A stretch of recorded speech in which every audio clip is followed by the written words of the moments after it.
Le principal groupe de supporters du PSG a donc haussé le ton sur le dossier du Parc des Princes. Francesco Bernabéu. Nasser Al-Khelaifi nous l'a encore répété il y a 2 semaines dans Rotten sans flamme. Il veut quitter le parc et étudier les possibilités en région parisienne pour construire son propre stade et en être propriétaire. Et ça ne plaît pas aux supporters. Quelques extraits du communiqué. Nous voulons rester au parc. Ce stade est notre maison. Un départ constituerait une rupture majeure avec l'ADN et l'histoire du club, une véritable déchirure. Il existe des solutions, affirment les supporters, pour sortir de l'impasse. Moderniser le parc, l'agrandir. Concentrons-nous d'abord là-dessus en renouant le dialogue avec la mairie. Envisageons un bail amphithéotique de très longue durée à loyer modéré, le financement d'une partie ou même de tous les travaux par la mairie. Nous allons, nous supporters, nous mobiliser pacifiquement mais fermement. Nous ne serons pas la génération de supporters qui aura vu le PSG quitter le parc. Alors Nasser Al-Khelaifi est accusé de se tromper sur ce dossier. L'accusation est menée par le procureur Larquet. Bonsoir. Bonsoir, messieurs. L'avocat de Nasser Al-Khelaifi, c'est maître Jérôme Roten. Bonsoir, maître. Bonsoir à tous. Et le juge Savidan va trancher. Bonsoir, monsieur le juge. Bonsoir, je serai impartial. Hein, Jean-Michel? Allons-y, monsieur le procureur Larquet. Qu'est-ce que vous reprochez sur ce dossier-là à Nasser Al-Khelaifi?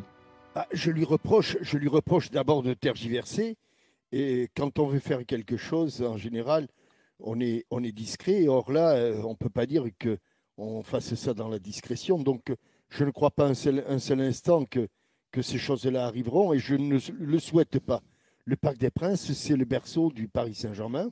Le Parc des Princes est un des rares stades qui est en ville aujourd'hui en France. Et quand je dis en ville, il est véritablement dans l'enceinte de Paris. Et je n'imagine pas le Paris Saint-Germain partir du côté de Montigny-le-Bretonneux, qui est une région que je connais un tout petit peu et qui est fort belle. Et c'est tout plat, il n'y a pas de souci. Il va trouver un terrain plat pour faire son stade. Mais aujourd'hui, les grands stades des grands clubs sont des centres de vie. Moi, je connais quelques grands stades, que ce soit en Angleterre ou en Espagne. En Espagne, les 2 plus grands stades, que ce soit le Camp Nou qui sera, je ne sais plus, à 120 000 personnes et qui sera ramené à plus de 160 000, je crois, maintenant, après les travaux. C'est un vrai centre de vie, comme le Bernabéu est un vrai centre de vie, comme les stades en Angleterre sont des centres de vie, c'est-à-dire qu'ils vivent toute la semaine. Ils vivent toute la semaine. Si vous avez un grand stade à Montigny-le-Bretonneux, je ne vois pas comment il va vivre. En plus, je trouve que le timing désastreux. Il y a un club qui risque d'arriver. Le Paris FC en l'occurrence, le Paris FC. On va lui dérouler le tapis rouge. Oui. Et il cherche un stade, alors qu'en 2026, la personne avec qui, visiblement, le dialogue est très compliqué, la personne ne sera plus là. Donc je pense qu'il faut qu'il fasse preuve d'un peu de patience, le Paris Saint-Germain. Mais aujourd'hui, je vois même que les travées du Paris Saint-Germain ne sont pas pleines à tous les matchs. Si. C'est plein à tous les matchs. Ah ben moi j'ai vu... Le parc? Oui, le parc est plein à tous les matchs. Alors après, les gens, s'ils sont abonnés, ils viennent pas. Il est plein. Tous les billets sont vendus. Voilà, c'est ça. Ouais, mais il n'est pas plein. Oui, non, mais c'est ce que je te dis. Mais les billets sont vendus. Donc, en tout cas, je n'en sais rien. En tout cas, il y a des sièges vides. Il y a des sièges vides. Bon, voilà. Et ça peut interpeller. En tout cas, je pense qu'il fait fausse route et qu'il a déjà une partie du public qui, en général, se manifeste contre lui. Et je pense qu'il y a une grande partie du public qui est, comment dirais-je, muet ou qui ne s'exprime pas, qui a le même avis que le CUP. Hein. Je pense qu'il y en a beaucoup qui vont au Parc des Princes et qui n'iront pas à Montigny-le-Bretonneux si ce site était retenu. Donc je pense qu'il faut qu'il fasse preuve d'un peu de patience, le président du Paris Saint-Germain, et que éventuellement les choses s'arrangent à partir de 2026. Je précise, le nouveau Camp Nou, ce sera 105 000 personnes, Ouais. La capacité 105 du 000. stade. Ah, c'est pas Ah, c'était- 360 000. Ah, je Mais crois non, que mais c'était 360 000. moi. Non, parce Ouais. qu'au départ, non, mais Jérôme, 105. excusez-moi de l'erreur, mais lorsque il y avait les places debout, le Camp Nou arrivait à 120 000 personnes. C'est C'est vrai. pour ça que, Ouais. voilà, Comme le Alors, Stadio de la Luz à Lisbonne. voilà. D'accord. Pareil. Parole à la Qui défense, est donc. réduit à 90 000. Ça Maître m'arrive de Roten, faire des allez-y. erreurs, mais très rarement. Celle-là était C'est pour ça grosse. qu'on la note. Celle-là c'est était rare. grosse quand même. Très très grosse. votre Et puis bon, des conneries, j'en ai entendu aussi dans votre plaidoirie. Donc On n'est pas à donc- l'Assemblée ici, non, soyons mais- polis. Non, mais franchement, tomber. Moi, j'ai l'impression qu'aujourd'hui, de toute façon, c'est très facile. On tombe sur le président du club parce qu'il est responsable de tout. En Tomber fait. sur lui. Non, mais quoi qu'il dise, quoi qu'il fasse, de Là, toute c'est lui façon, quand même. le Vous président. tombez sur qui là-dessus Mais non, mais je vais te dire. Le président, il a été très clair et il est venu, et j'étais très heureux de l'accueillir la première année dans Rotten sans flamme, on l'a accueilli quelques fois, et à chaque fois, il a été très clair, je pense avec tout le monde, la priorité du Paris Saint-Germain, c'est de rester au Parc des Princes, d'accord? Et ça remonte à maintenant 4-5 ans que les premières discussions avec la mairie remonte à 4-5 ans, Jean-Michel. Donc moi, je veux bien que tu me parles de patience en 2026 et tout ça, mais la Si tu as patience... attendu 5 ans, tu peux attendre un an. Oui, Les mais prochaines sauf municipales sont en que je vais, 2026. non, mais je vais t'expliquer. Et moi, j'aime bien aussi que... Tu vas pas construire le stade en 2 ans. Non, mais non, pas en 2 ans. Vous savez, la preuve, c'est que la dernière fois, je vous donnais une info sur le truc, qui se laisse 7 ans pour construire le nouveau site. Le problème, Sachant c'est qu'en que... 2 ans, tu peux peut-être récupérer le parc Oui, avec les d'accord. élections. Non, mais peut-être. Mais avec des peut-être, et il faut déjà des discussions. Et ces discussions, elles avaient lieu il y a quelques mois, quelques années. Il n'y a pas de problème. Et même l'adjoint au maire de Monsieur Hidalgo, de Madame Hidalgo, est venu nous expliquer la première fois. Un des adjoints au maire vient nous dire oui, c'est vrai qu'on est en discussion pour vendre le parc. L'année d'après, un autre adjoint au maire, parce qu'il y en a des adjoints au maire, il dit tout et son contraire. Il nous dit ah non, surtout ça appartient au patrimoine de Paris, on ne vendra pas le Parc des Princes. Voilà en l'espace de 12 mois. Alors imaginez, à nous, alors imaginez aux dirigeants du Paris Saint-Germain, à Nasser El Khelaifi, les discussions qu'il y a pu avoir il y a 5 ans et les discussions qui aujourd'hui, il n'y a plus de discussion de toute façon, parce qu'ils sont très clairs à la mairie et Madame Hidalgo a été très claire, on ne vendra pas le parc. Donc, quand tu vends, tu veux pas vendre un bien où tu peux pas t'en occuper.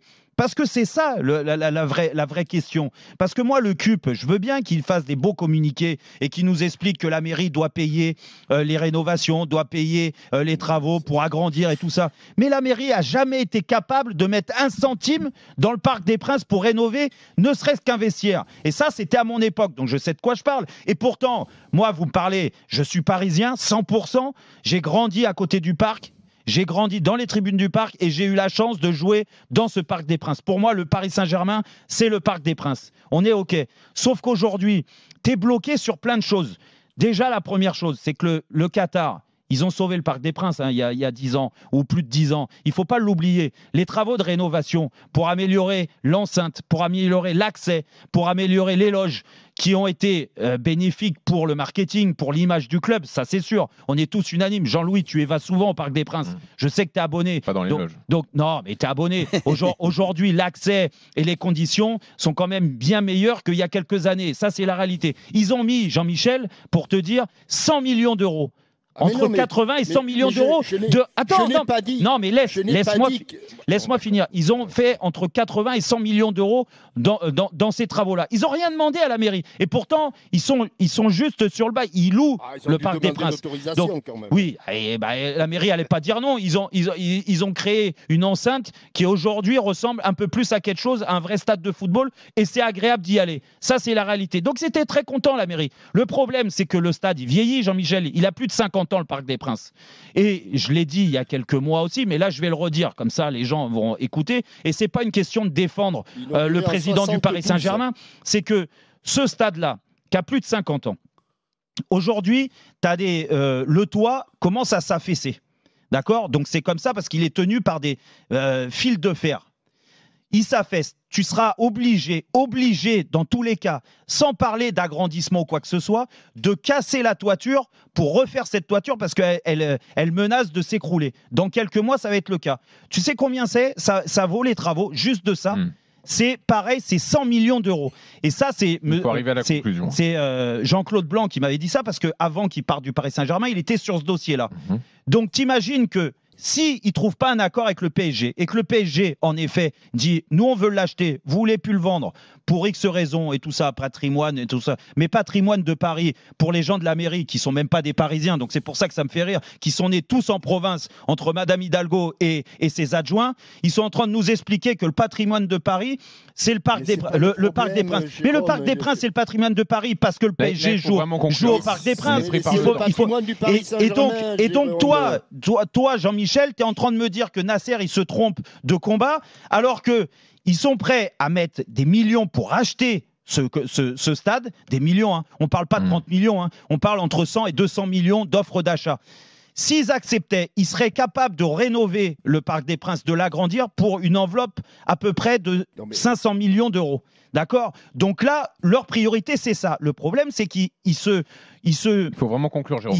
Il se confronte à une mairie qui n'a pas envie de vendre. Donc, qu'est-ce qu'ils se disent? Écoute, nous, on va mettre 500 millions dans des travaux. La mairie et le CUP, ils peuvent dire... Pour même pas être propriétaire. Ils peuvent pas payer. On va pas être propriétaire du stade, mais on va mettre 500 millions. Et même les 100 millions qu'il faut mettre juste pour la toiture, comme je vous l'ai dit, même la mairie n'est pas capable de le faire. Donc, qu'est-ce qui va se passer? Si le PSG, ils partent et ils font un stade... D'accord, pour peut-être 1 milliard, je ne sais pas, ailleurs en province, pas forcément à Montigny-le-Breton, monsieur Larquet. La mairie va se retrouver avec un stade où il n'y aura plus d'équipes qui jouent au Parc des Princes. Tu peux me parler du PFC, mais le PFC, après, la famille Arnaud, tu crois que la famille Arnaud, ils vont être d'accord pour dire ah ben nous on vient jouer au parc. Ah oui, mais attention, monsieur Arnaud, vous avez toute la toiture à refaire, il faut déjà faire 100 millions. Alors que le stade, ils vont même pas le remplir au quart, le Paris FC avec leur public. Non, mais juge doit trancher. Déconner. Arrêtez de me dire que Nasser El Khelaifi a tout fait pour partir du Parc des Princes. Il a tout fait pour y rester. Et si tu peux être court, c'est super. Concis? Oui. Bon, bah, je vais donner mon point étonnamment à Jérôme. Il m'a vraiment persuadé. Et je pense qu'il a tous les éléments pour nous dire qu'en fait, le président, en fait, bah, il joue sa carte. Il joue sa carte club. Et puis je rappellerai quand même que la mairie de Paris est endettée à, je crois, à 4 milliards d'euros. En plus. Donc aujourd'hui, ils ne vont pas pouvoir réinvestir. Ils sont dans une merde comme c'est pas possible avec leur mairie de Paris. Le patrimoine du PSG, je pense qu'ils ont déjà vendu bien plus que le PSG, que le Parc des Princes, aux Qataris ou à d'autres investisseurs. Non, il reste plein d'autres choses. Je pense qu'ils ont aujourd'hui, ils sont dans la sauce. Là, il y a un projet de rénovation. Et ben, si cette rénovation vaut une vente, carrément, parce que sinon, ils vont aller ailleurs, ils vont investir dans une autre agglomération, peut-être même, donc ça sera la région, donc ça sera autre chose. Moi, je suis pour cette vision-là, en tout cas.